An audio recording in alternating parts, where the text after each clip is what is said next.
Hey everyone, I want to talk about how to launch the perfect exit intent Lightbox in my opinion. Obviously there's no perfect, but this is kind of a boilerplate perfect of an exit intent Lightbox on your desktop site. Now you can pick any theme, every theme can be exit intent. And I'm going to talk about how I'm going to take you through it. So I'm going to pick just our generic theme here. I'm going to call it generic perfect exit intent Lightbox. And I'm just going to go through setting it up as well as writing the conditions, which is the main part.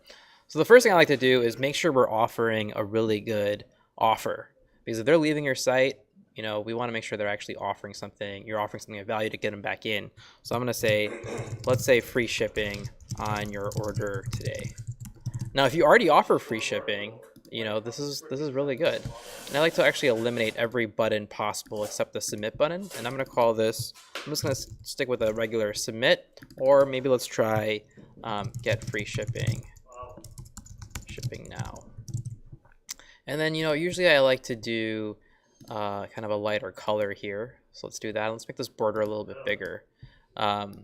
So that's kind of our button right there. And when I hover over it, I like that hover effect right there as well. And I'm going to make this height a little bit smaller.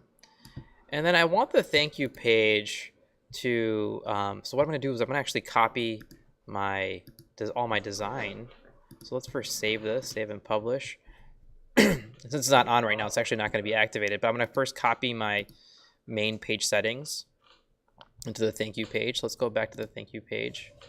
And then, I don't want to actually give them the free shipping right then and there, that coupon code. I'm going to say, check your email to get free shipping, like that. And also I want to know, thank you.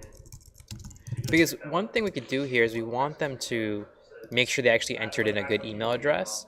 So that's what that kind of does. And I'm actually going to break this up into 2 lines here. Thank you. Make that a little bit bigger. 30. And then text 2. Check your email to get the free shipping coupon. And then we're going to make this a little bit bigger. Let's do it 22.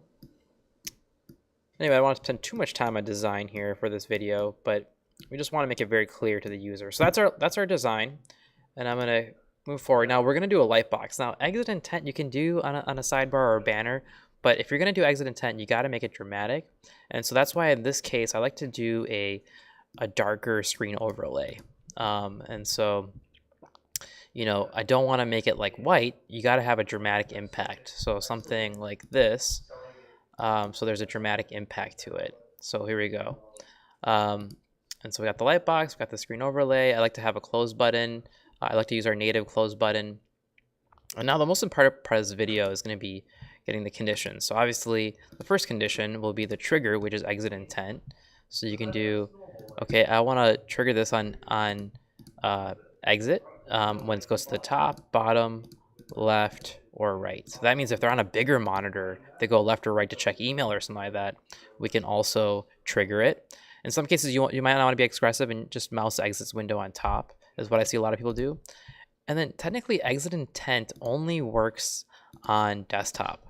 So, it only makes sense to do it on desktop. And that's because, there's no mouse cursor on, there's really no mouse cursor on a tablet or phone device, right? We can't track the finger hovering over the phone. So that's that. And then I also like to do a max displays per session 1. Now I want to talk about this rule. This is something that people usually leave off. And that's because I come to the site, let's say I leave, it triggers the exit intent, and then I close it and I activate it, and then I leave again. We actually don't want to trigger it again. I mean, obviously I've already seen it. We don't want to trigger the session, we don't want to trigger at the same time. And so I like to do that either on a session or on a page view basis. So I love this rule with exit intent. It doesn't make sense to show it again and again if they keep exiting. The next rule I want to talk about is the current page URL rule. Now you can do this across your site. For this demo, I'm going to do it just on this page, on this demo page that I have knowledge base. And so I'm going to say, it's on this page. Now this is, if you're an e-commerce company, this is really good for things like /cart or maybe on a specific product page or a product section. If you're a publisher, maybe it's a specific article type. Now, the other thing that I also want to rule out is a page's navigated URL. So, we want to do a does not contain rule. So, for example, what I see in a lot of websites is, after they check out, there's like a thank you page, right? So, if your website is, mywebsite.com and someone checks out, usually it's something like the URL becomes like this after the checkout has happened. It says like, there's a thank you in the URL. So what I like to do is I like to do a page's navigated URLs does not contain thank you. Usually it's something like, thank you.html or thank you.php. And so that means if the user has ever navigated in the history of their entire cookie history, if they've ever navigated this thank you.html page, we won't show this Lightbox. So that's another kind of exclusion rule, which is really cool. So if you're ever worried about people seeing this that have already checked out, if you're giving like a really good coupon code if they're leaving, we can just exclude anyone that's checked out, which is a really great rule. And then we'll save and publish this, and let's test this out. Now, of course, I'm going to close this. Now, since we have the max displays per session rule, remember you have to test in an incognito window. So let's test this out, and the last thing I got to do is I got to make sure it's on. So this is the one, and it's on, so we're good to go there. And so let me open a new, and you have to open a brand new incognito window if you've already seen it. And so remember, our exit intent only works after it's done loading. In this case, it is because there's no loading there. And then I'm going to leave the page, and there it is. Now, you might have noticed that it's a little slower there, and with exit intent, we want it to pop right away.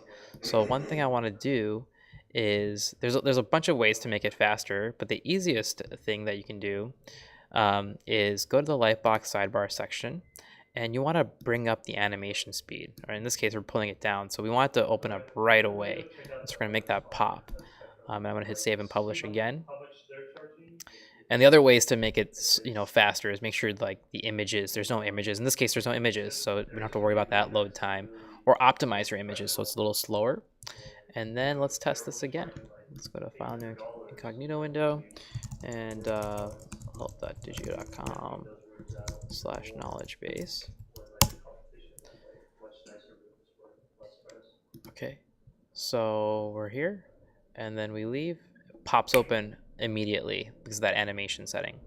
So that's the end of my video. Then there's a lot of other cool stuff that you guys can do with our conditions. A ton of stuff. Like, for example, we can also write some custom JS work so you can target, how much items are in the cart or what they're on, so we can dynamically personalize the Lightbox. A lot that you can do there as well. So give it a shot and let me know what you think.